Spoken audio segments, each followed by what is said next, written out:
فجر کی نماز جان بوجھ کے چھوڑتا ہے اس کے چہرے سے اللہ صلحہ کا نور نکال دیتے ہیں. جو ظہر کی نماز جان بوجھ کے چھوڑتا ہے اس کے رزق سے برکت ہٹا دی جاتی ہے. جو عصر کی نماز جان بوجھ کے چھوڑتا ہے اللہ اس کے جسم کی طاقت کو سلب کر لیتے ہیں. یہ بیمار رہتا ہے اندر سے، اس کو بیمار رکھتے ہیں. جو مغرب کی نماز جان بوجھ کے چھوڑے گا اس کو اس کی اولاد سے کبھی کوئی نفع نہیں ہوگا، اس کی اولاد ساری زندگی اس کی نافرمان رہے گی. جو عشاء کی نماز جان بوجھ کے چھوڑے گا اس کو کبھی راحت چین کی نیند نہیں آئے گی. تو اس کے علاوہ میں نے دنیا میں کرنا کیا ہے؟ اور یہی 5 چیزیں چاہیے مجھے دنیا کے اندر. ہاں یہ موت کے بعد ہوگا. فرشتے اعلان کریں گے وَلَكُمْ فِيهَا مَا تَشْتَهِي أَنفُسُكُمْ. اب کیونکہ تم نے دنیا میں تو ویسے کر لیا جیسے اللہ نے چاہا، ٹھیک ہے، اللہ کی رضا پر راضی رہے، تو اب وَلَكُمْ فِيهَا مَا تَشْتَهِي، اب جو کچھ تم چاہ رہے ہو انفسکم وہ پورا ہوگا. کیوں؟ نزلا من غفور الرحیم، کیونکہ تم اب غفور الرحیم کے مہمان بننے والے ہو. تو اب جو چاہو گے پورا ہوگا. اب کہہ لو مجھے اتنے بڑے بڑے گھر چاہیے، مجھے اتنی اتنی بیویاں چاہیے، اتنی اتنی حوریں چاہیے. دنیا کی عورتیں کہتے ہیں کہ مجھے اس کی شکل دوبارہ نہیں دیکھنی. ہاں جی، میں آ رہا تھا نا ادھر، تو اب میرے سفر میری بیوی تنگ آ گئی تھی. تو مجھے کہنے لگی کہ اب آپ کیا کر رہے ہیں؟ میں نے کہا عائشہ اتنا بڑا کام ہے، مجھے جانے دو. تم جنت میں میرے سے 500 سال پہلے نہیں جانا چاہتی؟ تو کہنے لگی وہاں بھی اکیلا ہی بھیجنا.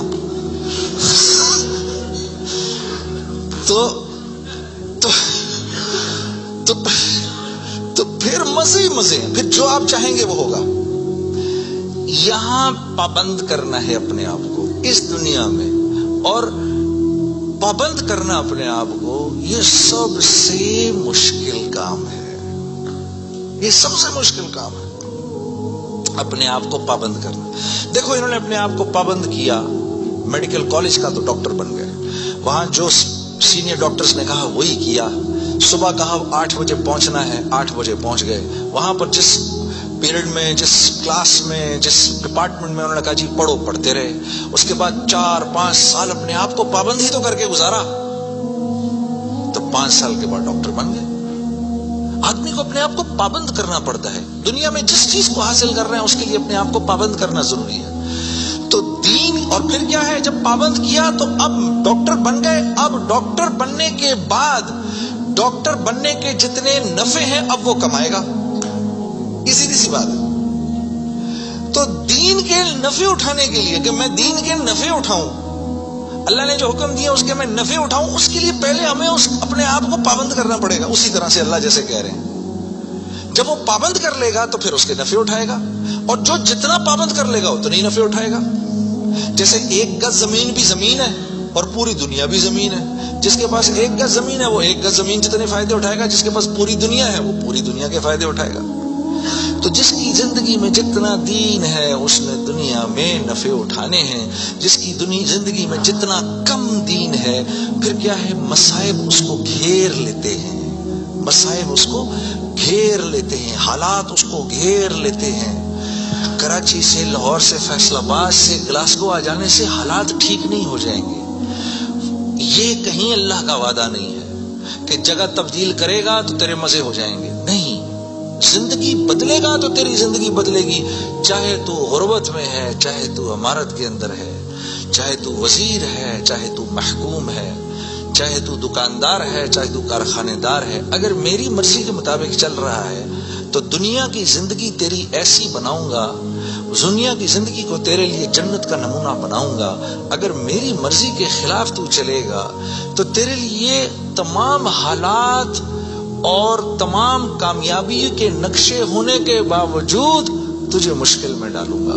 اور میرے عزیز دوستو، یہ ازل سے لے کر آج تک ہو رہا ہے، اور آج سے لے کر ابد تک یہی ہوگا. اب آپ لوگ یہاں کیوں آئے؟ کبھی آپ نے سوچا بھئی آپ گلاسگو کیوں آئے؟ آپ گلاسگو کیوں آئے؟ آپ آئے نہیں ہیں.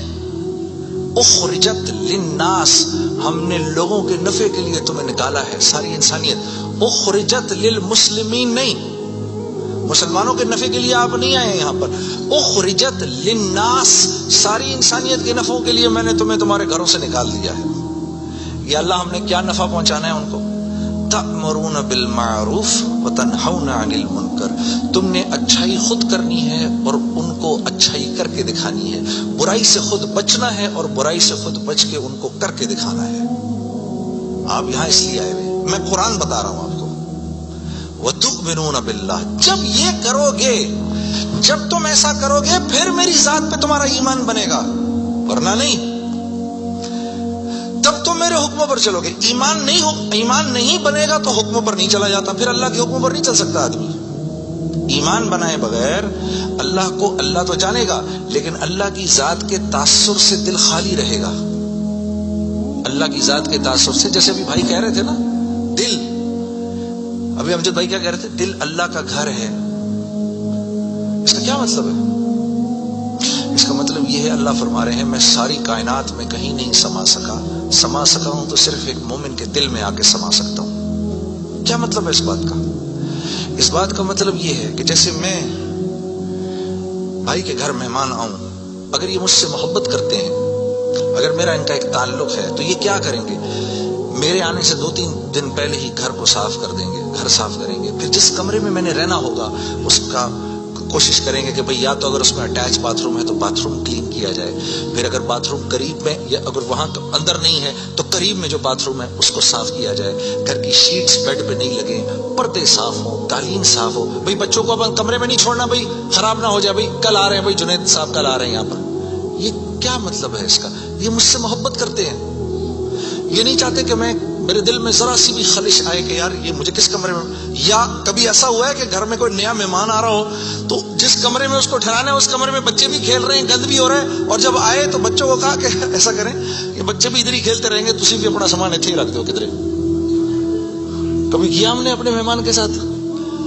تو دل میں ہو اللہ کے غیر کی محبت اور ہم کہیں یا اللہ تو بھی آ جائے ادھر، ایسا نہیں ہوتا. ایک حیادار عورت ہوتی ہے نا، حیادار عورت، وہ پہلے اپنے شوہر کے دل میں اپنی محبت دیکھتی ہے. وہ پہلے اپنے شوہر کے دل میں اپنی محبت دیکھتی ہے دور سے رہ کر. جب اس کو نظر آ جاتا ہے کہ اس کے دل میں میری محبت ہے، پھر قریب آ کے اپنے شوہر کے سینے سے لگتی ہے. لیکن ایک بے باک عورت تو یہ بھی نہیں دیکھتی کہ یہ شوہر ہے یا کون ہے، ڈائریکٹ چھلانگ مارتی ہے. تو اللہ رب العزت اور نیکی، مثال دے رہا ہوں میں، مثال کے طور پر ایک حیادار عورت کی طرح ہوتے ہیں. وہ پہلے آپ کے دل میں اپنی جگہ دیکھے گا. اللہ پہلے آپ کے دل میں اپنی جگہ دیکھتے ہیں. لیکن اگر اس کے اندر اللہ کے غیر کا تعفن ہے، اسی لیے تو پھر نماز میں دل نہیں لگتا. اچھا پھر نماز میں دل نہیں لگتا، پھر تھوڑی دیر بعد شیطان کہتا ہے بھائی کیا یار ٹائم ویسٹ کر رہا ہے، یار چھوڑ کوئی اور کام کر. ادھر اس نے نماز چھڑائی، ادھر شیطان نے نماز چھڑائی، ادھر آپ اور میں گئے کام سے. ادھر نماز گئی، ادھر ہم گئے، بس چھٹی اب فارغ. اب فٹ بال کی طرح شیاطین کبھی لات ادھر سے ادھر ماریں گے، کبھی ادھر سے ادھر ماریں گے، کبھی ادھر سے ادھر. برکت بھی گئی، زندگی کی برکت گئی، مال میں برکت گئی،